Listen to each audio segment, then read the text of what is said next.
সিঙ্গাপুরে এসেও আমি ভাত খাই। আমার যেখানে আসছি এটা হলো ঢাকার রেস্টুরেন্ট। এটা হলো অনেকটা পুরান ঢাকার মতো। মোস্তফা মার্টের সিঙ্গাপুরের মোস্তফা মার্টের পাশেই এটা ঢাকার রেস্টুরেন্ট, বাংলাদেশিদের একটা রেস্টুরেন্ট। এখানে সমস্ত বাংলা খাবার পাওয়া যায়।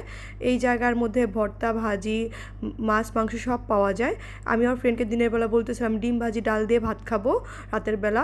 রাতের বেলা আর আমি বার্গার, পিৎজা বা ফ্রাইড রাইস, চিকেন ফ্রাই কিছুই খাবো না। তখন সে আমাকে মজা করে বলতেছিল, ওকে তোমাকে রাতে ডিম ভাজি ডাল দিয়ে ভাত খাবো। রাতের প্রায় 11টা, সাড়ে 11টা হবে সিঙ্গাপুর টাইম, অ্যাপ্রক্সিমেট 12টা হবে। ওই টাইমে আমরা খাওয়া দাওয়া করলাম।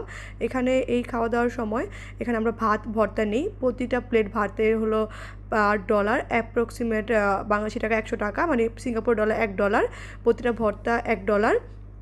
আর হাঁসের মাংস, মুরগির মাংস এগুলো $4 থেকে $6 বা $8ও হয়। ওটা হলো ডিপেন্ড করে কোন জিনিসে। এখানে প্রতিটা ভর্তা খুবই মজা ছিল। এখানে বাঙালিরা আসলে সব খাই, রেস্টুরেন্টে যত খাবার খাচ্ছিল সবাই বাংলাদেশিই ছিল।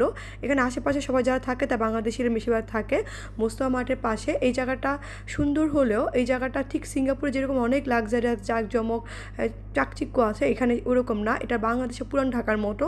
ঠিক বাংলাদেশে পুরান ঢাকা যেমন ওরকম। এটা মোস্তফা মার্টের পাশে, বাঙালিদের কাছে এটা খুব জনপ্রিয় একটা জায়গা।